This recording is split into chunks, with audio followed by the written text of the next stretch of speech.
क्या है, आप इसके बारे में जानते हो। आपने यह तो सुना ही होगा कि अच्छे कर्मों का फल अच्छा ही मिलता है। अगर अच्छे कर्म करोगे तो उसका अच्छा ही परिणाम आपको मिलेगा, और वहीं अगर बुरे कर्म करोगे तो उसका फल और परिणाम आपको बुरा ही मिलेगा। अच्छे कर्म आपको खुशियां देंगे, वहीं आपके बुरे कर्म आपको दुख ही देंगे और आपकी जिंदगी को नर्क बना देंगे। यहां तक तो सब सही है, लेकिन आपने कर्मों के बारे में यह भी सुना है कि अच्छा इंसान हमेशा दुखी रहता है और वहीं दूसरी ओर बुरा इंसान हमेशा सुखी रहता है। अगर ऐसा है तो अच्छे कर्मों का अच्छा फल कैसे हुआ, बल्कि बुरे कर्मों का अच्छा फल हुआ। आखिर यह कर्मों का सारा खेल क्या है, यह कैसे हमारी जिंदगी को प्रभावित करते हैं। अगर हम यह समझ जाएं कि कर्मों का चक्र आखिर चलता कैसे है, तो हमें जिंदगी में सुख मिल सकता है, क्योंकि हम सिर्फ वही काम करेंगे जिससे हमें अच्छा फल प्राप्त हो। तो चलिए जानते हैं इस कहानी के माध्यम से कि आखिर कर्मों का खेल है क्या और कर्मों का फल हमें कैसे मिलता है। एक नगर में एक व्यापारी रहता था। वह व्यापारी बहुत धनवान था। अपने नगर के बड़े बड़े व्यापारियों में उसका नाम लिया जाता था। अपने खुद के नगर में भी उसका बहुत नाम था। धीरे धीरे समय बीतता गया। फिर एक दिन उसके घर एक पुत्र का जन्म हुआ। उस पुत्र के जन्म पर वह व्यापारी बहुत खुश हुआ। उसने अपने पुत्र का नाम चंदन रख दिया। व्यापारी ने सोचा कि अब उसका पुत्र बड़ा होकर उसके कारोबार को संभालेगा और वह अपने नगर का सबसे बड़ा व्यापारी बन जाएगा। उस व्यापारी ने अपने पुत्र का अच्छे से पालन पोषण किया, उसे अच्छे से पढ़ाया लिखाया। समय के साथ साथ चंदन अब 22 वर्ष का हो चुका था। उसका पुत्र चंदन भी बड़ा होकर अपने पिता के व्यवसाय में मदद करने लगा। पिता अपने पुत्र को ऐसे काम करता देख, अपने काम में सहायता करता देख बहुत प्रसन्न होता। फिर उस व्यापारी ने अपने पुत्र चंदन का विवाह एक सुंदर युवती के साथ करवा दिया, जिसका नाम रंभा था। चंदन भी बहुत प्रसन्न था। चंदन विवाह होने के बाद तो अपने पिता के साथ व्यवसाय में हाथ बटाता रहा। कुछ दिन तो चंदन अपने पिता के कारोबार में मदद करता रहा, लेकिन कुछ दिन बाद फिर अचानक ही चंदन में कुछ परिवर्तन आने लगे। वह दिन भर अपने दोस्तों के साथ घूमने लगा। धीरे धीरे चंदन को एक बहुत बुरी आदत ने जकड़ लिया। वह रोज अपने दोस्तों के साथ जुआ खेलने लगा। चंदन ना तो अपने घर आता था और ना ही अपने पिता के व्यवसाय में हाथ बटाता था। धीरे धीरे समय गुजर रहा था। समय के साथ चंदन के पिता बूढ़े हो गए। बूढ़े होने के कारण उनके पिता व्यापार की देखभाल नहीं कर रहे थे, और चंदन तो व्यापार की देखभाल करना तो दूर की बात है, वह तो उनके धन को उड़ा रहा था जो व्यापार से प्राप्त हो रहा था। व्यापार की देखभाल न होने के कारण धीरे धीरे उसे व्यापार में बहुत नुकसान होने लगा। चंदन के पिता ने चंदन को बहुत समझाया कि मैंने इतनी मेहनत करके इतना बड़ा व्यापार खड़ा किया है, अगर तुम इसे नहीं संभालोगे तो एक दिन यह पूरी तरह नष्ट हो जाएगा। उस बूढ़े पिता ने अपने बेटे को खूब समझाया कि देखो, मेरी बात मान लो, तुम इस जुए खेलने की आदत, इस गंदी आदत को छोड़ दो, नहीं तो एक दिन ऐसा भी आएगा कि तुम्हारे पास कुछ भी नहीं बचेगा, कोई तुम्हारा साथ नहीं देगा, फिर तुम बहुत पछताओगे। इसलिए तुम समय रहते संभल जाओ। लेकिन चंदन ने तो अपने पिता की एक भी बात नहीं सुनी। वह तो उनकी बात को सुनकर अनसुना कर देता था। ऐसे ही समय धीरे धीरे गुजरता रहा। समय के साथ उसके पिता और भी बूढ़े हो गए और उनको बीमारियों ने जकड़ लिया। कुछ दिन के बाद ही उस व्यापारी की मृत्यु हो गई। अपने पिता की मृत्यु पर भी चंदन को बिल्कुल भी अफसोस नहीं हुआ। उसे तनिक भी दुख नहीं हुआ। ऐसे लग रहा था कि मानो उसके पिता की मृत्यु के बाद तो उसे आजादी मिल गई हो। अब उसे कहने सुनने वाला कोई रहा नहीं था। अब तो चंदन पहले से भी अधिक दिन रात जुआ खेलने में लगा रहता था। चंदन जुआ खेलकर एक बहुत बड़ा आदमी बनना चाहता था। वह एक दिन में ही सब कुछ हासिल कर लेना चाहता था, जिस कारण अब वह जुए में। चंदन की माँ ने भी चंदन को बहुत समझाया कि बेटा, तुमने बहुत सारा धन गंवा दिया है, अब जो थोड़ा बहुत धन बचा है उसे भी लुटाने पर क्यों लगे हुए हो। और वह कहते हैं ना कि जब मनुष्य का विनाश होता है तो उसकी बुद्धि काम करना छोड़ देती है। चंदन अपनी माँ की बात एक कान से सुनता था तो दूसरे कान से निकाल देता था। उसे किसी भी बात का बिल्कुल भी फर्क नहीं पड़ता था। चंदन दिन रात जुआ खेलने में व्यस्त रहता था। उसे किसी भी बात का होश नहीं था। चंदन के पास कोई कुबेर का खजाना तो था नहीं, जो कभी खत्म ही नहीं होता। धीरे धीरे चंदन का सारा धन खत्म होने लगा। फिर एक दिन ऐसा आ गया जब चंदन के पास कुछ भी नहीं बचा था। जुआ खेलने में उसका सारा धन समाप्त हो चुका था। वह अपना सब कुछ गंवा चुका था। चंदन की माँ भी काफी बीमार रहने लगी थी। जब चंदन की माँ ने यह सब सुना कि उसका बेटा जुए में सब कुछ हार चुका है, तो उसकी माँ को बहुत बड़ा सदमा लगा और उसकी माँ की मृत्यु हो गई। लेकिन चंदन को तो अपनी माँ की मृत्यु पर भी कोई अफसोस नहीं हुआ। उसने और उसकी पत्नी ने दोनों ने उनका अंतिम संस्कार किया। फिर कुछ समय बाद चंदन ने फिर से जुआ खेलना शुरू कर दिया। उसे किसी भी बात से कोई फर्क नहीं पड़ता था। उसके लिए कोई जिए या मरे, वह तो दिन भर जुआ ही खेलता रहता था। चंदन का सारा धन खत्म हो गया था। फिर उसने दूसरे व्यापारियों से कर्ज ले लिया। चंदन व्यापारी का बेटा था, तो उसे किसी ने भी धन देने से मना नहीं किया। लेकिन चंदन ने तो वह धन भी जुए खेलने में ही नष्ट कर दिया। अब चंदन के ऊपर बहुत सारा कर्ज हो चुका था। अब उसके घर में 2 वक्त का खाना खाने जितना धन भी नहीं बचा था। अब तो चंदन की हालत ऐसी हो गई थी कि अब उसके पास ना तो खाना बचा था खाने को और ना ही पहनने के लिए कपड़े बचे थे। वह बिल्कुल कंगाल हो चुका था। अब पूरे नगर में सबको यह पता चल चुका था कि चंदन अब तो कंगाल हो चुका है, उसके पास कुछ भी नहीं है। जब चंदन किसी से मदद मांगने जाता तो सब उसे मना कर देते थे। एक समय ऐसा था कि जब उसके परिवार का नाम नगर के बड़े बड़े व्यापारियों में आता था, लेकिन चंदन की इस गंदी आदत के कारण उसने अपना सब कुछ गंवा दिया था। कोई भी उसकी मदद नहीं करता था। चंदन का जब सब कुछ समाप्त हो गया, तब उसे इस बात का एहसास हुआ कि समाज में लोग इज्जत तभी करते हैं जब उसके पास पैसा होता है। जैसे ही मनुष्य का पैसा खत्म हो जाता है, तो उसके साथ साथ इज्जत भी खत्म हो जाती है। लोग उसी मनुष्य की इज्जत करते हैं जो मेहनत से कमाता है और अपने जीवन में एक कामयाब इंसान बनता है। जब चंदन के ससुर को यह बात पता चली कि उसका दामाद कंगाल हो चुका है, तो वह अपनी पुत्री की चिंता करते हुए तुरंत ही अपनी पुत्री से मिलने चला गया। उसने वहां जाकर देखा कि उसकी पुत्री तो बहुत दुखी है। उसकी पुत्री ने फटे पुराने कपड़े पहने थे। भूख के कारण उसका गुलाब सा चेहरा मुरझा चुका था। अपनी बेटी की ऐसी हालत देखकर उनको चंदन पर बहुत गुस्सा आया। उसने अपनी बेटी को अपने साथ घर ले जाने का निश्चय कर लिया था। उसने चंदन को कुछ नहीं कहा और अपनी बेटी को लेकर अपने घर चले गए। जब चंदन घर पहुंचता है, तब उसे पता चलता है कि उसकी पत्नी को तो उसके ससुर जी अपने साथ घर ले गए हैं। यह सुनकर चंदन बहुत दुखी होता है। अब वह बिल्कुल ही अकेला पड़ चुका था। अब तो ना उसके पास पैसा था, ना उसकी पत्नी थी और ना ही उसके माता पिता। सब लोग उसे अकेला छोड़कर चले गए थे। चंदन अपनी ऐसी हालत देखकर फूट फूट कर रोने लगा। अब चंदन को अपने पिता की हर वह बात याद आने लगी जो उसके पिता ने उसे समझाई थी। उसकी ऐसी हालत का जिम्मेदार वह स्वयं ही था। वह अपने ही आप से कहने लगा, एक दिन ऐसा था जब मेरी गिनती नगर के बड़े बड़े व्यापारियों में होती थी और आज मेरे पास खाने के लिए खाना तक नहीं है। मैंने अपने पिता की सारी जमा पूंजी इस जुए में हरा दी है। अब आज के बाद मैं कभी जुआ नहीं खेलूंगा।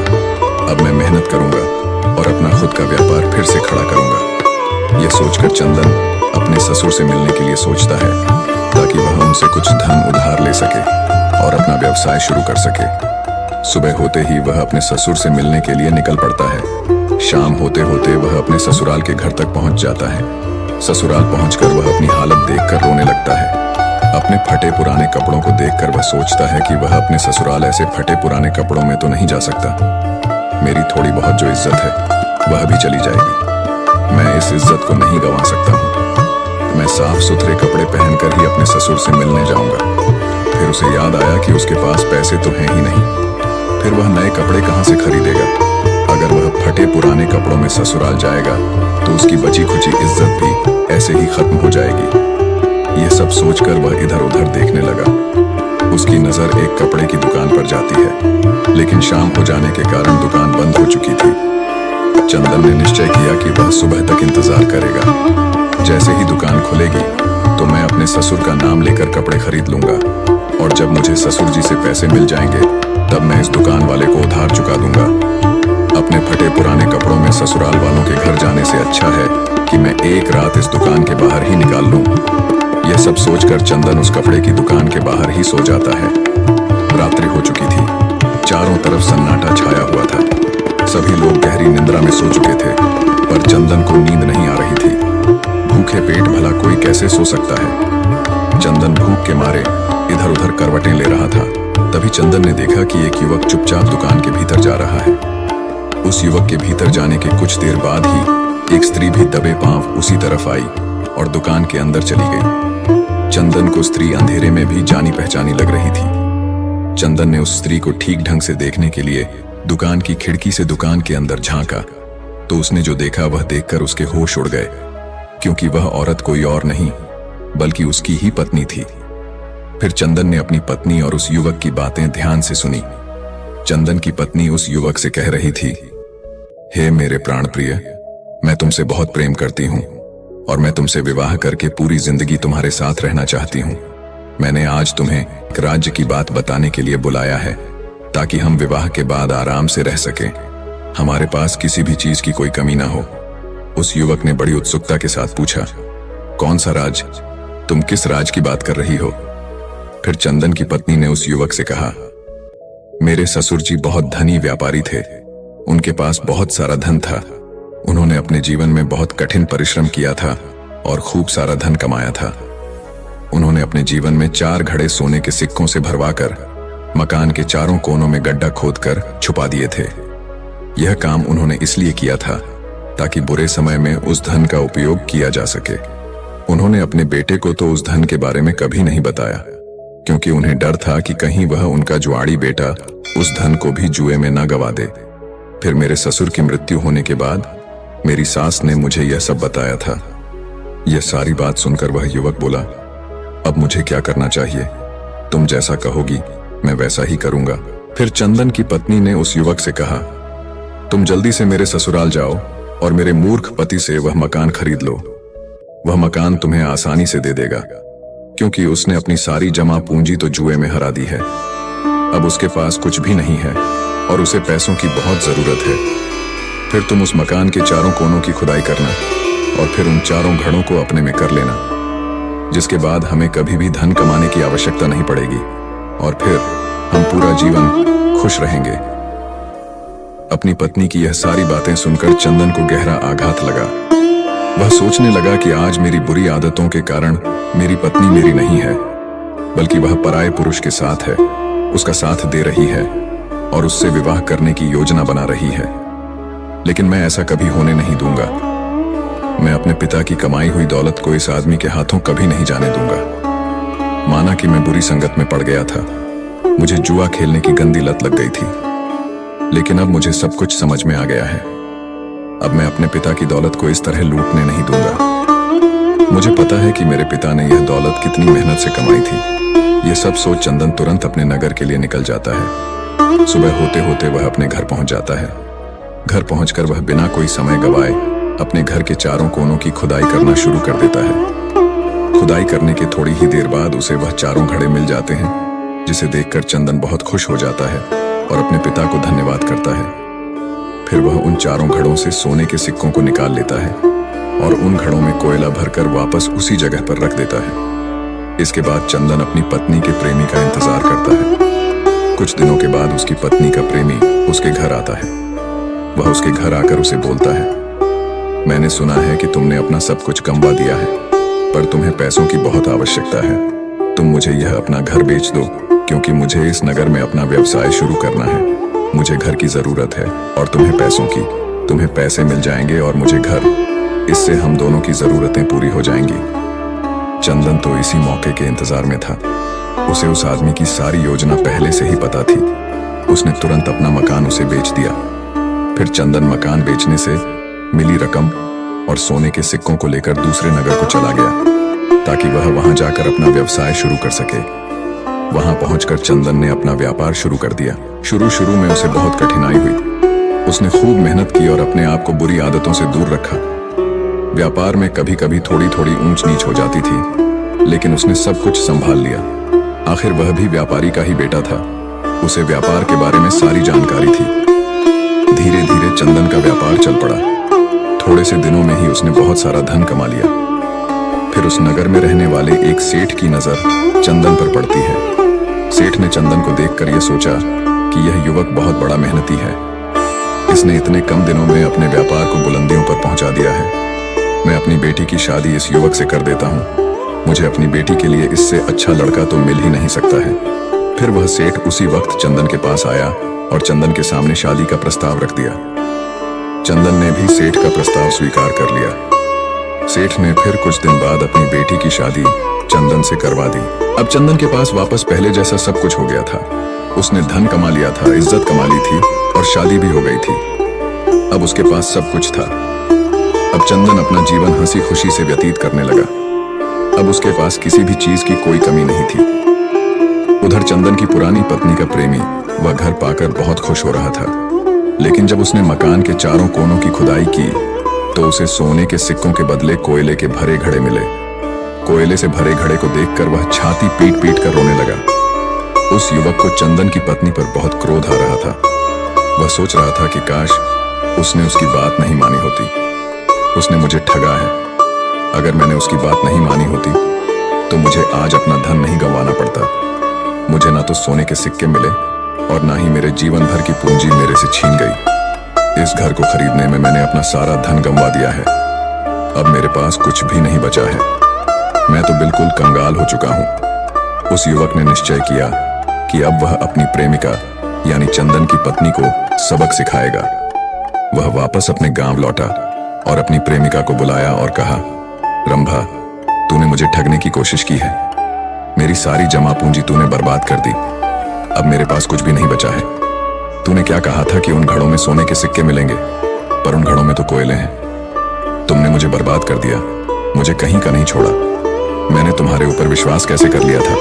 तूने मेरी जिंदगी बर्बाद कर दी है। अब तू देख मैं तेरा क्या हाल करता हूँ। अब तू किसी को मुंह दिखाने लायक नहीं रहेगी। यह कहकर उस प्रेमी ने अपनी प्रेमिका के नाक और कान को छुरी से काट डाला और वहां से चला गया। अब चंदन की पत्नी अपनी ऐसी हालत पर फूट फूट कर रोने लगी। वह इतनी बदसूरत हो गई थी कि अब वह अपने आप को शीशे में देख ले तो खुद से खुद ही डर जाए। अपनी ऐसी हालत की जिम्मेदार वह खुद ही थी। अब वह जीवन भर इसके लिए पछतावा करती रहेगी कि काश उसने ऐसा नहीं किया होता। लेकिन अब जो हो गया सो हो गया। बीते हुए कल को हम वापस नहीं ला सकते हैं। बस बीता हुआ कल हमें कुछ सिखा कर जाता है। उधर चंदन ने अपनी गलती से पहले ही सीख लिया था कि बुरे कर्म करोगे तो परिणाम तो बुरा ही प्राप्त होगा, पर अगर अच्छे कर्म करोगे, परिश्रम और निष्ठापूर्वक जीवन निर्वाह करोगे, तभी हमें अच्छा परिणाम प्राप्त होगा। हमारा जीवन तभी खुशियों से भरेगा। किसी ने सत्य ही कहा है कि परिश्रम और लगन से ही कार्य करने पर हम जीवन में सफलता प्राप्त कर सकते हैं। बुरे कार्य करके हमें असफलता ही प्राप्त होगी। तो देखा मित्रों, जब तक चंदन बुरे कर्म कर रहा था, जुए में अपना सब कुछ गंवा रहा था, उसे उसके कर्मों के हिसाब से बुरा फल मिल रहा था। लेकिन फिर बाद में जैसे ही उसे यह एहसास हुआ कि बुरे कर्म उसे बर्बाद कर रहे हैं, तो उसने बुरे कर्मों को छोड़कर अच्छे कर्म के रास्ते पर चलने लगा। इसलिए साथियों, चाहे देर से ही सही, लेकिन बुरे कर्मों का फल और बुरे कर्मों का परिणाम हमेशा बुरा ही होता है। वहीं दूसरी ओर अच्छे कर्मों का परिणाम सदा जीवन में हितकारी होता है। तो दोस्तों, कैसी लगी आपको यह कहानी? आप हमें कमेंट में जरूर बताएं और अच्छी लगी हो तो इस चैनल को सब्सक्राइब जरूर कर लें।